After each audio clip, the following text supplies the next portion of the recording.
Live from the NBA Finals 2018 is presented by YouTube TV.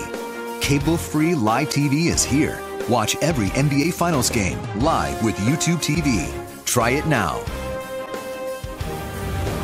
For the second consecutive year and the third in the last four, the Golden State Warriors are champs. They sold out Oracle in 10 minutes to have the fans come in to file to watch it. They won't get to see a Game 5 this time around as we welcome to the set one of the champs, Draymond Green. I want to start asking you about that. After what happened last year, because you guys are competitors and perfectionists, how much did you want to right the wrong of Game 4 a year ago and finish this off?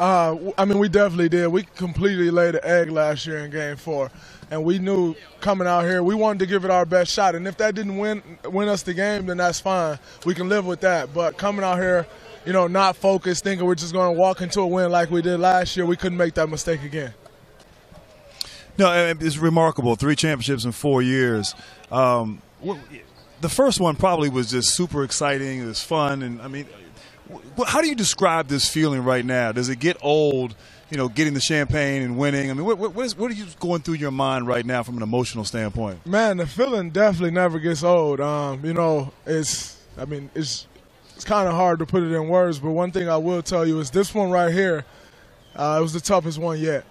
You know, with all the injuries we went through during the season, Steph out to start the playoffs, our battle with Houston, you know, they was a great ball club, pushed us to, you know, they gave us everything we could handle in that series. You know, to coming out here and Clay pretty much limping through all 4 games, Andre missing the first 2, like everything we went through, this one was the toughest one, and it probably feels the best of all of them. You know, I talked to Coach Izzo, and when he talks about you, he says, all I can say is he's a winner. Same with Coach Kerr. When you talk about all the stuff you've been through this year, and then you look back at your career and your history, forget skill. What has been your greatest asset as a leader in the locker room? I think, you know, just number one, always willing to give anything for the team. You know, it's never about me. Whatever I would want for myself personally or anything like that, it's always just giving for the team and putting my body on the line every night, doing whatever I can to help my guys out. I think that's the most important thing for me, and I try to do that night in and night out. Why'd you put a battery in Durant back like that, though? Why you? He don't need a battery in his back. Do something different, man. You know, I asked KD and Clay this. You're around Draymond Green every day. Is he just as annoying in person as he is on television? Honestly, I may be. You know, I may be, but I think at the end of the day, that's my job. Yeah. You know, these guys come out here, they're scoring the ball every night, 20, 30, 40 points. You know, it's my job to be that guy who nitpicks on everything, who gets under everyone else's skin, who's, you know, kind of that force behind everything. And so they won't say it because they love me, but I probably am. Congratulations, man. Well played. Thank you. Yeah, Draymond, one other thing. I mean, obviously your core, your 4 guys, you, the all-stars that you guys are. You guys, sometimes teams, when they have a lot of success, they don't handle that well. And you guys seem to handle it. You get along. You play unselfishly. You play for one another. Just talk about that spirit and that camaraderie that we've seen on display over these last 4 years. Well, you know, that's what this whole thing has been built on. You know, it was built on selflessness. You know, we always go back to the story of Andre willing to come off the bench when Steve came in. You know, that's what it's all been built on. It's never been about Steph like, I need to get the MVP.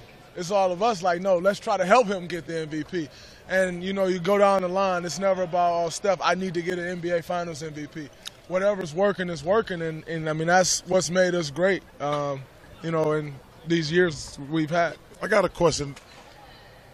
In your private moments, I mean, you can obviously going to tell the truth. Have you ever said to yourself, damn, if I didn't get suspended, this would be 4 in a row? 100%. Yeah. I know that. Yeah. You know, with me getting suspended, you know, that changed this whole series. I think one thing you take for granted in series is one game can change it. You know, and everybody say, oh, no, you was there for 6 and 7. It's different because now they got the momentum. Yeah. And so I know, you know, if I played in that Game 5, it was over then. But it is what it is because if that happens, then we probably don't have Kevin Durant. Okay. 100%. Yeah, okay. And so if that happens, then we probably don't have Kevin Durant, and then who's to say we've won these last two? Okay, good so point. everything happens for a reason. You know, we have a tweet I want to show you. This is the reaction from what's gone out at Oracle tonight and out by the Bay, where they've just been crazy, standing outside in the streets.